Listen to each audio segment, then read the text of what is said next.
Hi friends, जय Jagannath. Meera cooking channel को आपको स्वागत जनाऊँच।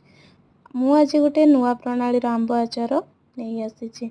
मुझे किसी कंचा आंब, रसुण एवं कंचा लंका नहीं से सब को छोट छोट काटी चपर चपिंग करनेले। आपण चाहिए रसुण को स्किप करें। तापर आम मसला प्रस्तुत करूँ।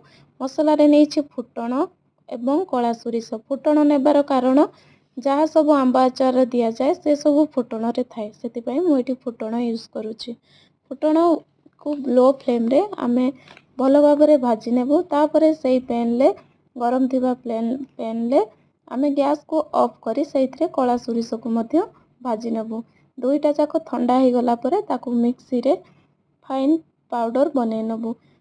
तापरे आंब, रसुण, पाचिला लंका, मसला, लुण, हलदी सब भल भाव गुड़े दे गरम करी किछि सोरिष तेल को ठंडा करी से आचार रे दे देबू। तापरे गोटे डब्बा ताको स्टोर करी नेबू। स्टोर करिला परे ताको बहुत दिन धरी आमे यूज करि परिबू।